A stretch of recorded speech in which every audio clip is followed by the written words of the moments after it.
Hello everyone, welcome to another episode of CPP tutorial video. Today we will study about STD lock guard. Hope you all watch the STD thread and STD mutex tutorial videos. If not, we recommend you to watch those tutorial first and then watch this video.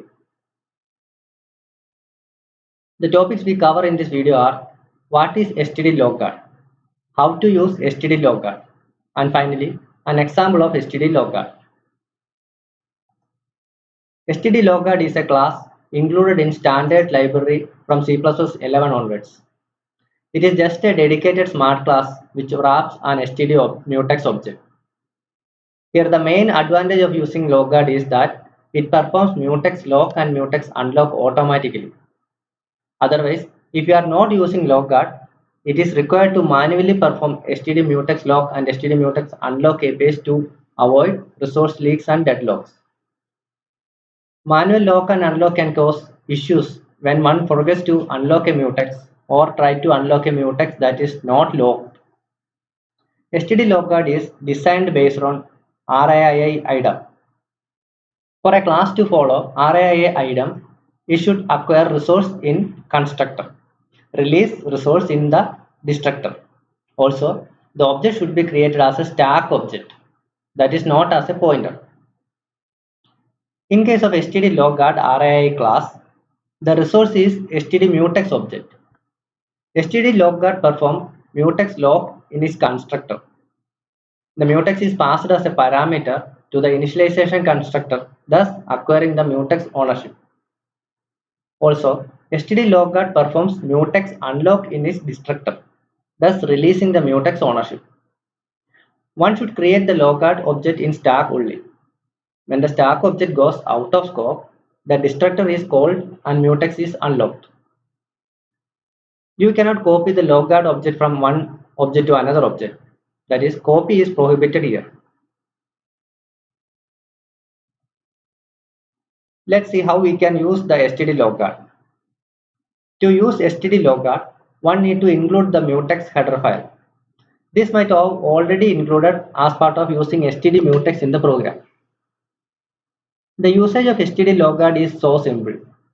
Just create a stack object inside relevant scope as shown here. STD lockguard is created using its initialization constructor which accepts a mutex object as parameter. Thus, the only code you have to write for performing synchronizing a code block using STD lockguard is this. Here, you don't need to explicitly perform mutex lock and unlock. It is automatically performed for you by the lockguard. Now let's see an example of STD mutex. In this example, we are just ensuring the thread safety of an integer variable using lockguard during incrementing its value. Here, two threads are executing the code and STD lockguard allows only one thread to execute the variable increment the code section. The other thread waits until past thread who got the lock completed its increment operation.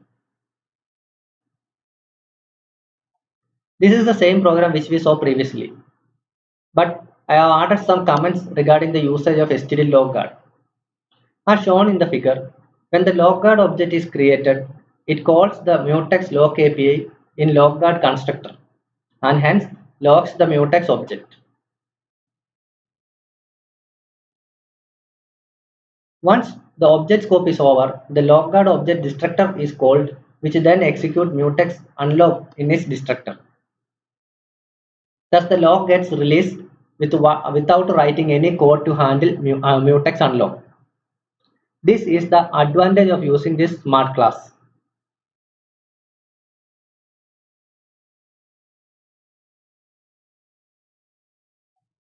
In this tutorial video, we have covered basics of STD lockguard smart class, its design principle, usage and a small example program. Please let us know your doubts, suggestions and comments in the comment section below. If you are not yet subscribed to this channel, please do subscribe and press the bell icon for future video notification. Please do like and share with your colleagues. Thank you for watching the video. Have a good day.